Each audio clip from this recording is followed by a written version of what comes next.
Hello everyone.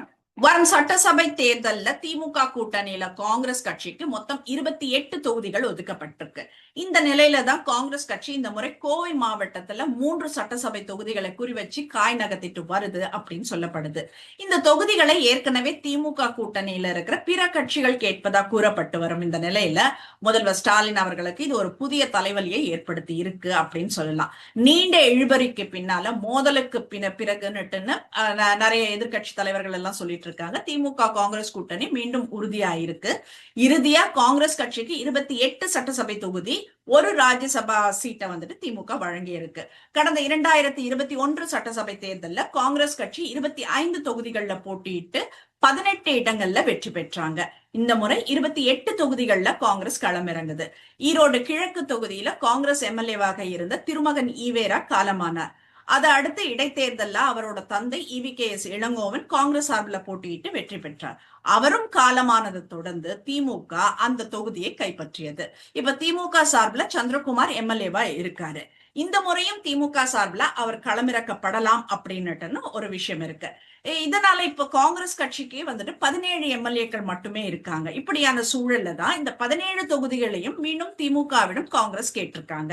ஆனா திமுக 7 தொகுதிகளை வழங்க மறுப்பதா சொல்லப்படுது.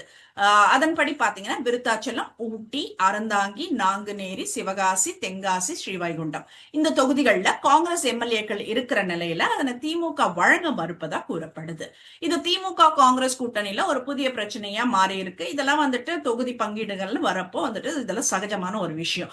இப்படியான சூழல்ல இப்போ இன்னொரு தகவல் வெளியாயிருக்கு.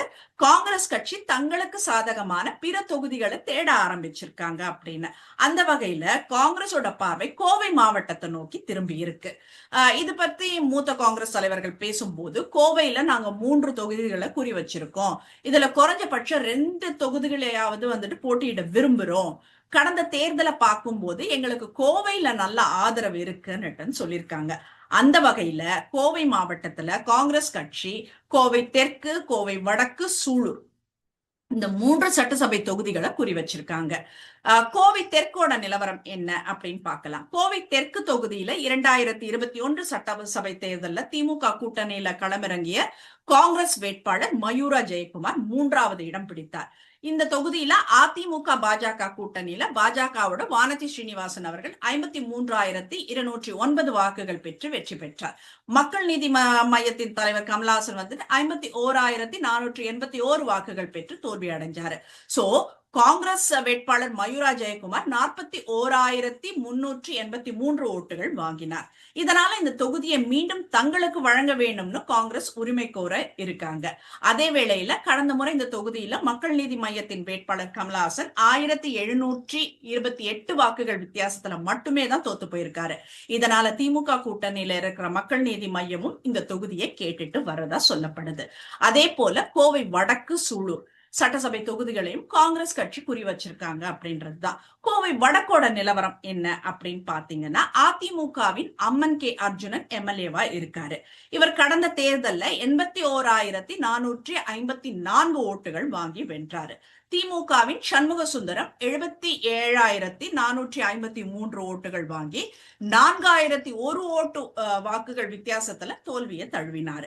இந்த நூலிழையில தான் திமுக வெற்றி வாய்ப்பை இழந்த நிலையில அதனை திமுக காங்கிரஸ் கட்சிக்கு விட்டு கொடுக்குமா அப்படின்ற கேள்வி எழுந்திருக்கு. சூலூர் தொகுதியை பார்க்கலாம். சூலூர் சட்டசபை தொகுதியை எடுத்துட்டோம்னாக்க எம்எல்ஏவா BP கந்தசாமி இருக்காரு. அவர் அதிமுகவை சேர்ந்தவர். கடந்த தேர்தல்ல 1,18,968 ஓட்டுகள் பெற்றார். இந்த தொகுதியில திமுக கூட்டணியில கொங்கு நாடு மக்கள் தேசிய கட்சி வேட்பாளர் செல்வம் காளிச்சாமி போட்டியிட்டு 87,036 ஓட்டுகள் பெற்றார். இந்த தொகுதியை திமுக கூட்டணியில் மீண்டும் கொங்கு நாட்டு மக்கள் தேசிய கட்சி கேட்பதா கூறப்படும் நிலையில காங்கிரஸ் குறி வச்சிருக்கு. இதனால திமுக கூட்டணியில கோவையில காங்கிரஸ் கட்சிக்கு எந்தெந்த தொகுதிகள் கிடைக்கும் அப்படின்ற கேள்வி எழுந்திருக்கு. சோ பொறுத்திருந்து பார்ப்போம். தொகுதிகள் பங்கீடுங்கள்லாம் வரப்போ வந்துட்டு நமக்கு தெரிய வரும். அதுக்கப்புறம் நம்ம என்ன இருக்கு, இவங்களுக்கு என்ன வெற்றி வாய்ப்பு இருக்குன்றத பத்தி பேசுவோம்.